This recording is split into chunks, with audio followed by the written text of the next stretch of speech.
இது வந்துட்டு ஒரு 5 கேஜி வெட்டிங் கேக் தாங்க. பாட்டம் டயர் வந்துட்டு 3 KG chocolate truffle, top 2 KG rasmalai கேக்கு.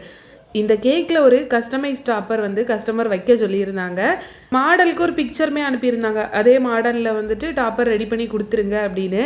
நாங்களும் சரின்னு சொல்லிட்டு மாடலை அப்படியே நம்ம டாப்பர் ரெடி பண்ணுவாங்கல்ல அவங்களுக்கு அனுப்பி கொடுத்துட்டு டாப்பர் வந்துட்டு இந்த மாடலில் இந்த லெட்டரில் பண்ணிடுங்க அப்படின்னு சொல்லி அனுப்பி கொடுத்துருந்தோம். ஆனால் அந்த அண்ணே வந்துட்டு டாப்பர் நம்ம அனுப்பி கொடுத்துருந்தோம்ல அதே மாடல்லே ரெடி பண்ணிட்டாவ. கீழே அனுப்பியிருந்த மெசேஜை அப்படியே மறந்துட்டாவ.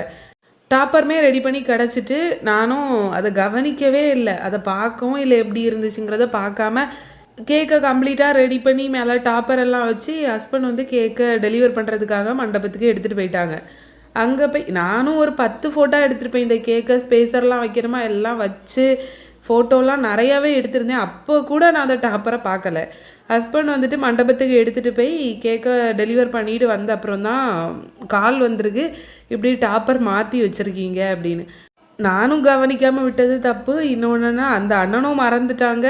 லாஸ்ட் மினிட்ல நம்மளால் ஒன்றும் பண்ணவும் முடியாது. அப்புறம் ஹஸ்பண்ட் மறுபடியும் போய் அந்த பேக்கிங் எசென்ஷியல் கடையில் இருந்து வேறு வெட்டிங் டாப்பர் வாங்கி கொடுத்துட்டு வந்திருந்தாங்க. இந்த கேக் வந்து ஃபைனல் லுக் இப்படி தாங்க இருந்துச்சு. நீங்கள் ஒருவேளை கேக் இல்லைன்னா ப்ரௌனி ஆர்டர் பண்ணோன்னா கீழே இருக்க நம்பருக்கு வாட்ஸ்அப் பண்ணுங்கள். கன்னியாகுமரி டிஸ்ட்ரிக்டில் ஹோம் டெலிவரி கூட இருக்குது. பாய்.